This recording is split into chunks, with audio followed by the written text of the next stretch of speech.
Subscribe करें Mithila Purvanchal channel को और हमारे घंटी वाले बटन को जरूर। खिया से लोर बहे बहे गरीब के, अखिया से लोर बहे बहे गरीब के।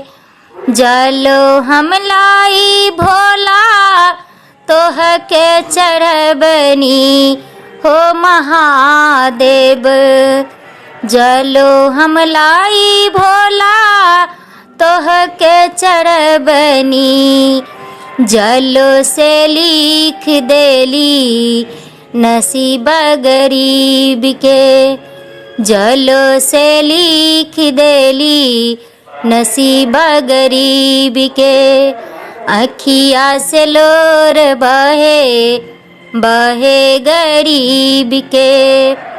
फूलो हम लाई भोला तोह के चढ़बनी, फूलो हम लाई भोला तोह के चढ़बनी। फूले से लिख देली नसीब गरीब के। फूलों से लिख देली नसीब गरीब के।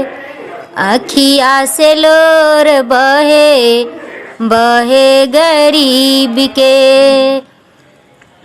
अखिया से लोर बहे बहे गरीब के।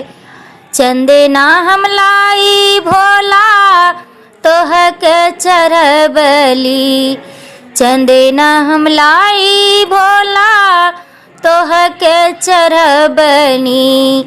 चंदने से लिख देली नसीब गरीब के।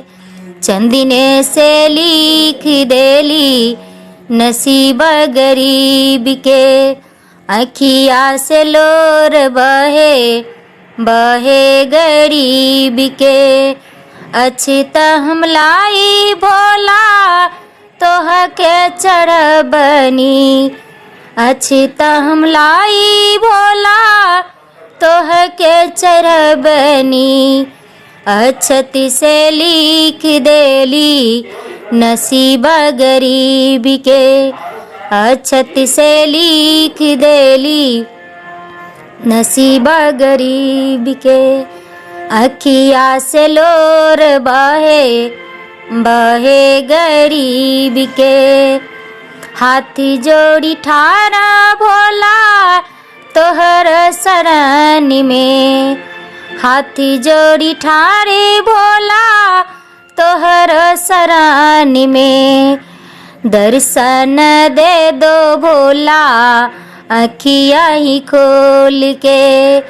दर्शन दे दो भोला अखिया ही खोल के। अखिया से लो